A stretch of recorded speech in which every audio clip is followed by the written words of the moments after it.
Oi, eu sou o Luiz e esse é o Memórias. O Memórias é um projeto para registrar lembranças e promover identificação. Você está ouvindo um episódio da série Fotografias, e nesse episódio quem conta a história é a Vicky, amiga, podcaster e multitalentosa. Intitulada Esse Aí é o Meu Pai, a Vicky conta pra gente um pouquinho sobre as suas experiências com o Landão. Fiquem agora com a Vicky.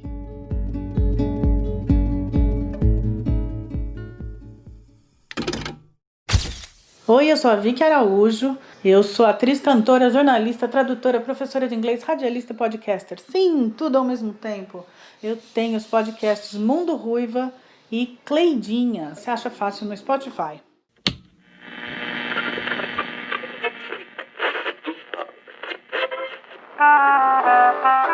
Eu vou falar sobre o meu pai. O título é Esse Aí é Meu Pai. Sabe quem é o personagem do desenho? Mais ou menos isso. O nome do meu pai era Orlando. Ele, na verdade, não tinha pré-nome, porque o sobrenome da minha avó era Orlando. E aí ele teve depois o nome do meu avô, o sobrenome do meu avô. Todo mundo chamava ele de Landão ou Landinho. Era difícil alguém chamar ele de Orlando mesmo, né?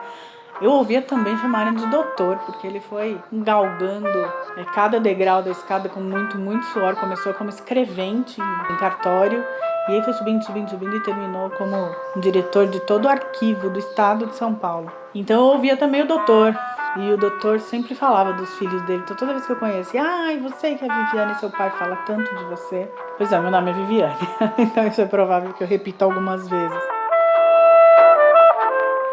Todo mundo gostava dele. Meu pai não tinha inimigos, meu pai cantava, meu pai puxava minha mãe simplesmente pela cintura e começava a dançar, às vezes sem música, no meio da sala. E essa foto é exatamente desse momento, quando a gente estava se arrumando, sabe? Quando tá aquela coisa de colocar a comida toda na mesa, arrumar a sala para as pessoas chegarem, o Natal e o Ano Novo sempre foram na minha casa. E aí toda vez que estava tocando Frank Sinatra, Nat King Cole, Tony Bennett, Bing Crosby, Doris Day, Ella Fitzgerald, imagina o que você quiser aí. Eu cresci ouvindo essas músicas. Ele sempre me pegava e ele me puxava para dançar, ou a minha mãe. E essa foto é disso, é provavelmente a minha foto preferida. E aí, continuando sobre essa foto, ela é de 92 para 93, e ele veio a falecer em 95. E a gente estava muito feliz nesse ano, porque, acho que é por isso essa foto ser minha preferida, porque foi o primeiro nessa casa que a gente mora. Agora eu moro também, eu e minha mãe moramos aqui há 28 anos. Depois a gente morar num apartamento alugado que era um novo. Eu tinha um mesmo quarto com os meus irmãos até os 19 anos. E eu tenho 2 irmãos homens, né? Então foi um momento de muito orgulho para ele. Ele estava muito feliz e dá pra ver, não sei, de alguma forma pra mim transparece uma tranquilidade, uma força, uma honra, um orgulho que ele teve de ter conseguido realizar esse sonho pra gente. O Landão era o cara mais legal do mundo. Muita gente fala isso sobre o próprio pai, né? Mas no meu caso era verdade. Não tinha quem não gostasse dele. O cara era funcionário público. Aquele prédio ali na Praça João Mendes inteirinho conhecia ele. Se eu chegar lá hoje, tantos anos depois que ele morreu, repito, lembra, ele morreu em 95, ainda vai ter gente que vai saber quem era o Dr. Orlando. Ele não gostava muito de ser chamado de doutor, não. Ele era desses que defendia que advogado não é doutor só porque se formou advogado. E ele era advogado e agrimensor, vai entender, eu nem sei direito até hoje o que faz um agrimensor, desculpem aí todos os agrimensores, não é? E teve uma época na minha vida, quando eu era bem pequenininha, que ele ganhava do pai do Cris. Meu pai tinha 3 empregos. Eu dormia e acordava quando eu era bem pequena, imagina, uns 4, 5 anos de idade, eu dormia e acordava sem ver meu pai. Eu via ele no fim de semana, porque quando eu acordava ele já tinha saído e quando eu ia dormir ele ainda não tinha chegado. E ele conhecia muitos podres, sabe, do Poder Judiciário de São Paulo. E eu me lembro, isso é uma coisa assim uma memória super antiga minha, que ele tinha colegas que faziam mais ou menos a mesma coisa que ele, e a gente ia visitar, o cara tinha um baita casão, o filho tava indo fazer intercâmbio, eles já tinham ido pra Disney, tinham casa na praia. E uma vez eu perguntei pra minha mãe, por que eles têm tudo isso e a gente não tem, né?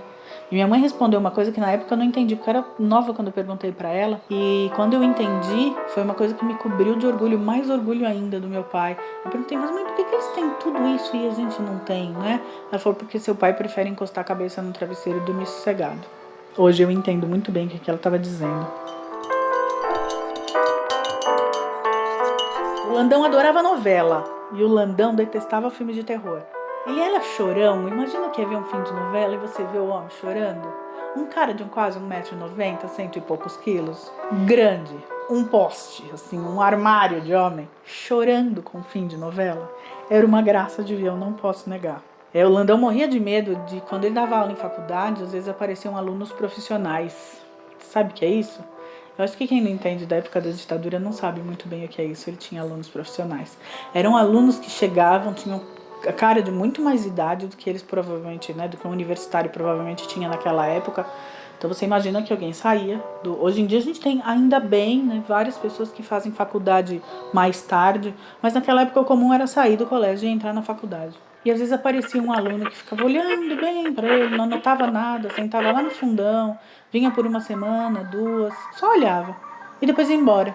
Nunca mais aparecia. E eu percebi também, bem pequena, porque eu nasci na época da ditadura ainda, que ele teve um medo, assim. Parece que teve uma época que tinha gente que ficava olhando a esquina da minha casa, ficava olhando para dentro do portão, porque meu pai era professor de EPB, Estudo dos Problemas Brasileiros, e OSPB, fora que era numa faculdade de Direito. Então, às vezes vinham observar o que ele estava fazendo e às vezes olhavam para nossa casa. Ele com 3 filhos pequenos, ele ficou bem enlouquecido.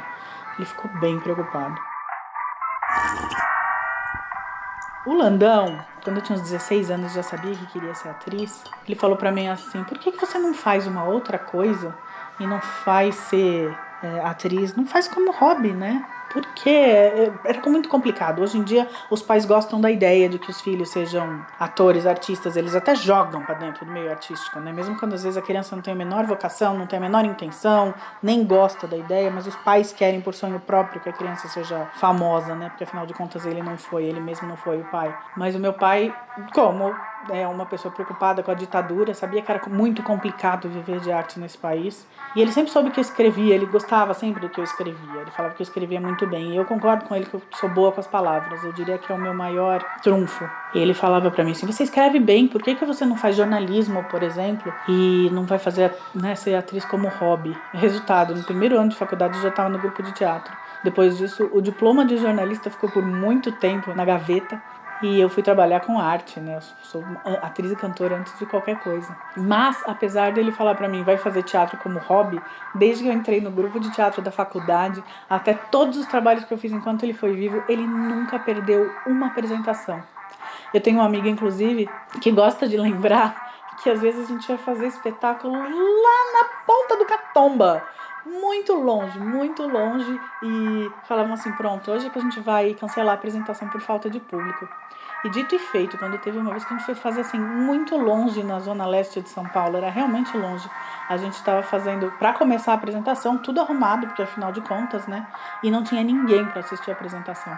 E ela perguntou assim, mas nem a família da Vicky? Porque afinal de contas a minha família sempre estava lá.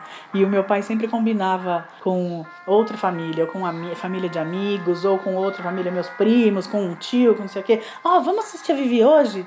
Vamos lá assistir a Vivi hoje? Então ele sempre levava o público. Quando tinha qualquer apresentação que não fosse tão longe que nem aquela, ele sempre garantia pelo menos umas 15 pessoas ali. Ainda que ele não aprovasse, no sentido de que sabia que a vida podia ser muito difícil para mim, ele aprovava no sentido de eu vou sempre estar lá. Esse é o seu Orlando, o Landão, o Landinho, que todo mundo gostava. Um cara que só o que eu posso dizer, e esse é o melhor elogio, é que ele me estragou para todo e qualquer homem. Porque ele era um cara ético, justo, que simplesmente repudiaria o que a gente está vivendo hoje em dia. Para ele não existia desrespeitar uma mulher. Para ele não existia 2 pesos e 2 medidas. Para ele não existia racismo. E ele sabia o quanto ele lutou, mas ao mesmo tempo ele reconhecia o privilégio que ele tinha. Pai, eu não sei mais o que eu posso dizer sobre você. A não ser o fato de que vai ser difícil encontrar um cara como você. Talvez seja por isso que eu sou solteira, sabe?